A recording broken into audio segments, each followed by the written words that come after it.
3월 16일 월요일. 성공한 의사보다 필요한 의사. 백발이 성성한 나이에도 소년 같은 눈빛을 간직한 전 국립공주병원장의 이야기입니다. 그는 지난 35년간 공공의료의 최전선에서 묵묵히 환자들을 돌보며 성공보다 필요한 자리를 지키는 길을 걸어왔습니다. 최근 바른 의인상을 수상하며 받은 상금을 한 푼도 머뭇거림 없이 다시 세상으로 흘려보냈습니다. 그의 삶을 지탱한 힘은 어린 시절 부친의 모습에서 비롯됐습니다. 당시 상인들 사이에서는 쌀에 다른 것을 섞거나 양을 줄여 파는 일이 흔했지만 아버지는 남을 속이면 돈은 벌지 몰라도 내 양심이 안다며 정직을 선택했습니다. 이전 원장은 세상의 성공 방식이 아닌 정직을 유산으로 물려받았기에 남들이 기피하던 정신과와 공공의료의 길을 묵묵히 걸을 수 있었다고 회고했습니다. 서울대 의대를 졸업하고 정신과 전문의가 된 그는 35년간 환자들과 함께했습니다. 단순히 약물로 증상을 잡는 것에 그치지 않고 환자가 살아갈 사회적 환경까지 고민했습니다. 은퇴 후에도 그는 녹색병원에서 주 3일 진료를 이어가고 있습니다. 성공한 의사보다는 필요한 의사로 남고 싶다며 남들이 알아주지 않아도 하나님과 내 양심은 알기에 앞으로도 묵묵히 아픈 이들의 곁을 지키겠다고 말했습니다.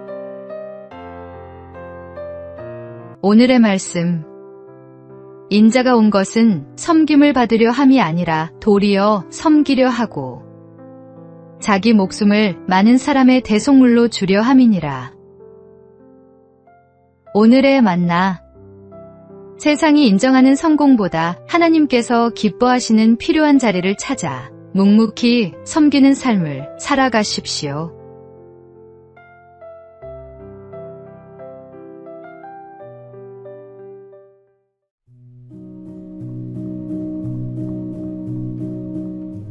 (3월 17일) 화요일.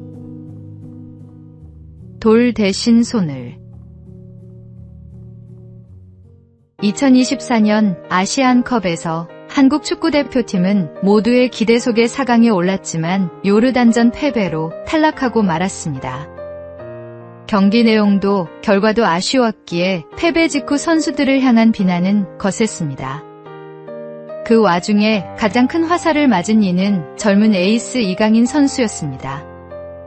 경기 전날 벌어진 팀 내 갈등 소식까지 알려지며 여론은 순식간에 차가워졌습니다.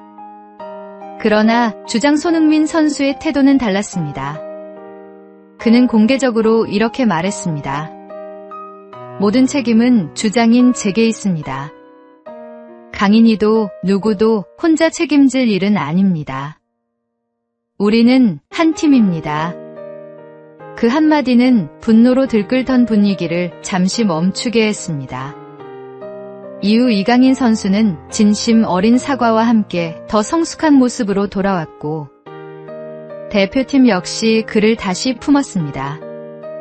실수는 사라지지 않았지만 격려는 한 사람을 무너지게 하지 않고 다시 서게 만들었습니다.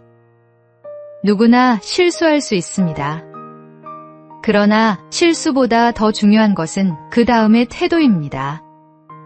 비난은 사람을 고립시키지만 이해와 격려는 사람을 회복시킵니다. 우리는 누군가의 실수 앞에서 돌을 드는 사람이 될 것인지 손을 내미는 사람이 될 것인지 생각해 봅시다. 오늘의 말씀. 너희가 사람의 잘못을 용서하면 너희 하늘 아버지께서도 너희 잘못을 용서하시려니와. 오늘의 만나. 사람을 무너뜨리는 말보다 다시 일어서게 하는 말이 주님의 마음에 더 가깝습니다.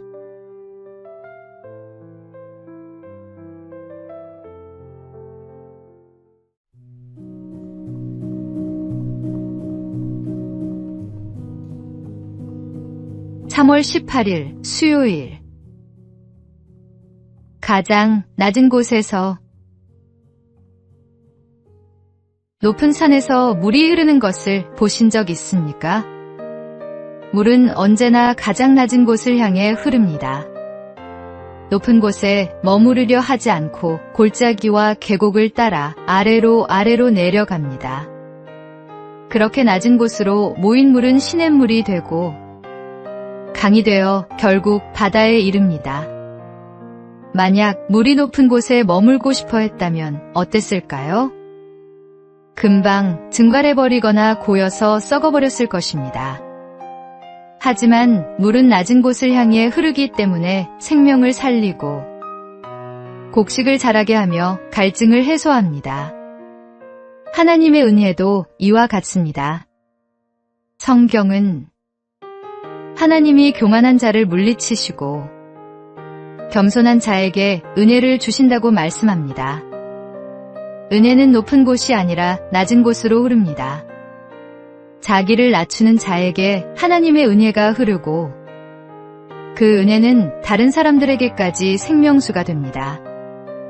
예수님께서도 누구든지 자기를 높이는 자는 낮아지고 자기를 낮추는 자는 높아지리라고 말씀하셨습니다. 우리가 우리를 낮출 때 하나님의 은혜는 우리를 통해 세상으로 흐릅니다. 겸손히 낮아지는 것이 결국 가장 높은 자리에 이르는 길입니다.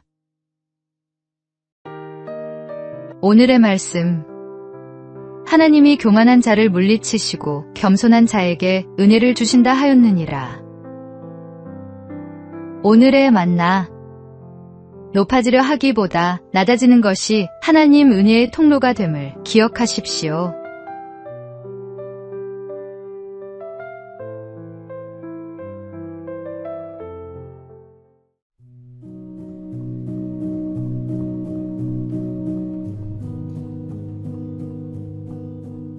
(3월 19일) 목요일.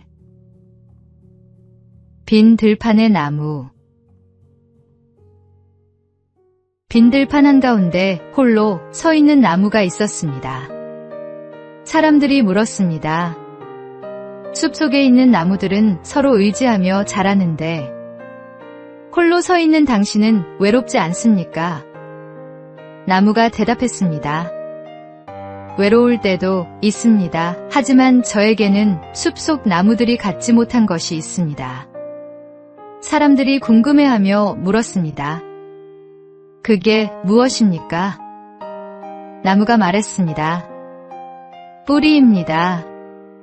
숲속 나무들은 서로 의지하며 자라기 때문에 뿌리를 깊게 내리지 않습니다. 하지만 저는 홀로 서 있기 때문에 땅 깊숙이 뿌리를 내려야만 했습니다. 폭풍이 올 때 숲속 나무들은 함께 쓰러지지만 저는 깊은 뿌리로 버텨냅니다. 신앙도 마찬가지입니다. 사람에게 의지하면 편할 수는 있지만 위기가 오면 함께 흔들립니다. 하지만 하나님께 뿌리를 깊이 내린 사람은 어떤 폭풍 속에서도 견딥니다. 예레미야는 그는 물가에 심은 나무가 그 뿌리를 강변에 뻗치고 더위가 올지라도 두려워하지 아니하며 그 잎이 청청하며 가뭄에도 걱정이 없고 결실이 그치지 아니한다고 말씀했습니다. 깊은 뿌리가 풍성한 열매를 맺게 합니다. 오늘의 말씀. 그는 물가에 심어진 나무가 그 뿌리를 강변에 뻗치고 더위가 올지라도 두려워하지 아니하며 그 잎이 청청하며. 오늘의 만나. 사람이 아닌 하나님께 뿌리를 깊이 내리는 하루를 보내십시오.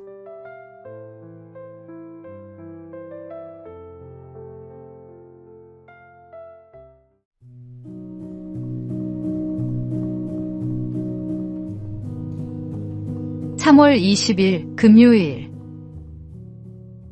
삶으로 가르치는 것. 한 아버지가 아들과 함께 산책을 나갔습니다. 길을 걷다가 쓰레기가 떨어진 것을 보았습니다. 아버지는 아무 말 없이 쓰레기를 주워 쓰레기통에 버렸습니다. 아들이 물었습니다.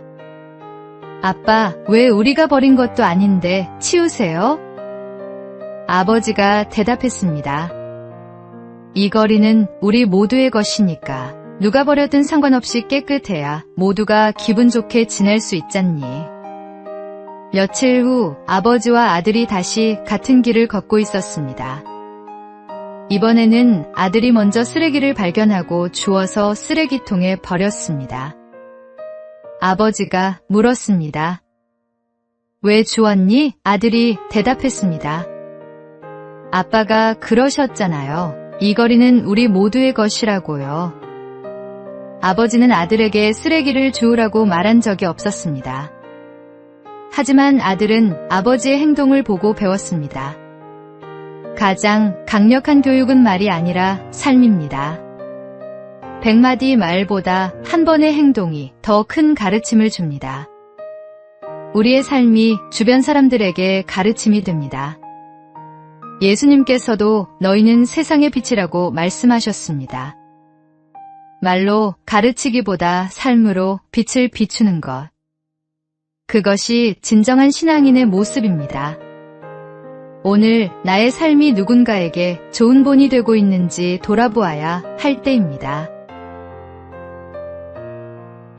오늘의 말씀.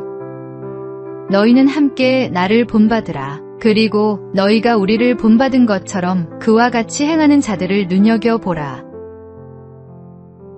오늘의 만나. 말로 가르치기 전에 삶으로 보여주는 하루를 살아가십시오.